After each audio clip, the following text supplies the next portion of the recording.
As I've stated in the past, I believe that Columbine and 9/11 are largely responsible for a shift in American consciousness and values. 9/11 and Columbine have helped to rigorously define what normal is, and any behavior that falls outside of that is considered the potential terrorist or the school shooter or the mass shooter. In the 20th century, of course, we have this celebration of the anti-hero. From Holden Caulfield to Kurt Cobain, we have a celebration of misfits, outsiders, loners, introverts, shy dreamers, unpopular people, people who don't fit in, people who generally can't stand society, don't want to take part in society. I mean, this goes even further back. You could say into the 19th century, and to many of the poets of that period, from the Romantics to Baudelaire to Rimbaud. This has been a very strong and consistent tradition in some way, but not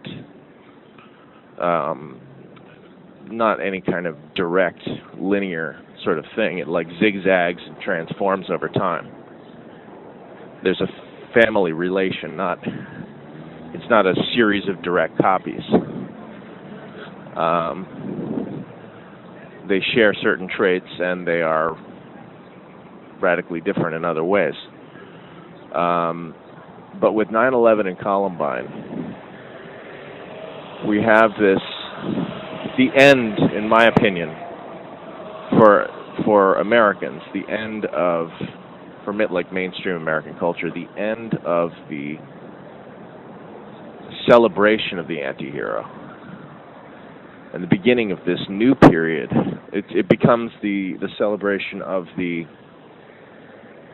popular person, the extrovert person, the one who has the most friends, the one who is the most well-liked, the one who fits in with the crowd, the one who goes with the crowd, the one who,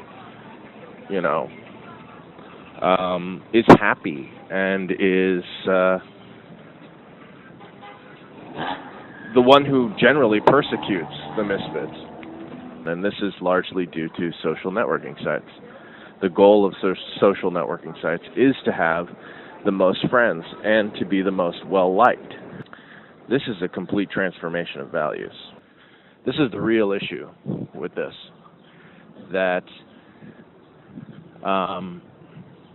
let's say in the early 90s, I really think of this as a period that is the polar opposite of the 21st century, because most of what intelligent young people were into would be material that would put them on some kind of a watch list today,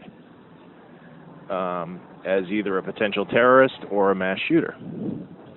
I think that's why people like Elliot Rodger and all these various mass shooters are particularly dangerous, because, and just in a horrible, awful way, because they're not really helping their own cause. They're really helping the cause of the rich, powerful, popular people who are in control. And they're making it so that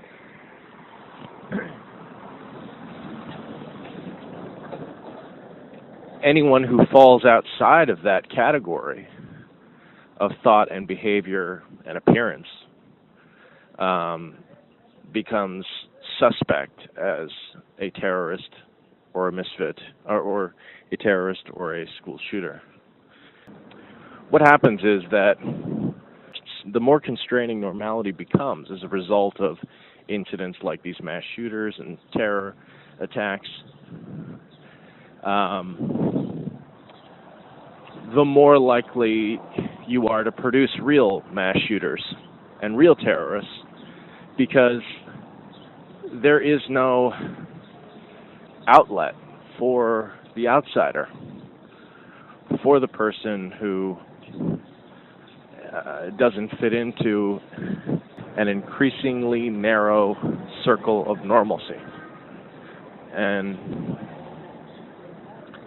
so, therefore, like in let's say, the 90s, if somebody were shy, introverted, a misfit, didn't fit in, unpopular, not, all these sort of characteristics, they might listen to,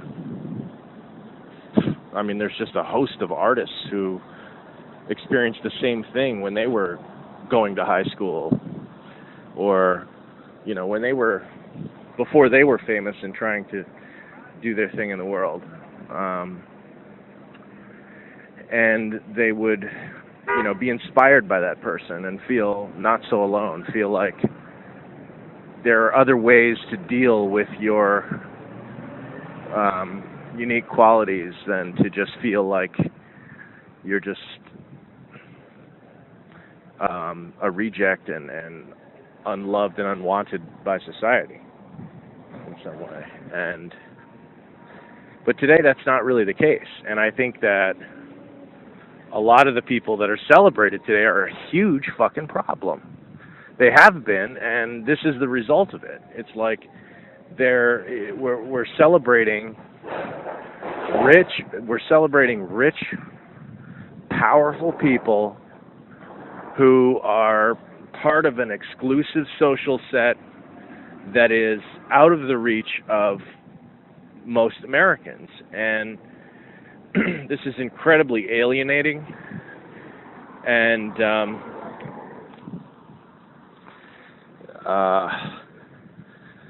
I don't think it works very well, because I think America depends on the Cinderella myth. It really does. Like, nobody gives a fuck about somebody who's just a born rich legacy. I'm sorry, it's there are exceptions to this, of course. I'm doing something right now on William Burroughs, and there are people who, I'm not saying that that's just inherently bad, but I'm saying that, like, what America needs to survive, it's sort of like a release valve, a kind of mechanism to depressurize the country, is the Cinderella myth, and this country does not believe in that anymore at all. To such a degree, it's getting very dangerous at this point, that just the kind of message we're sending to young people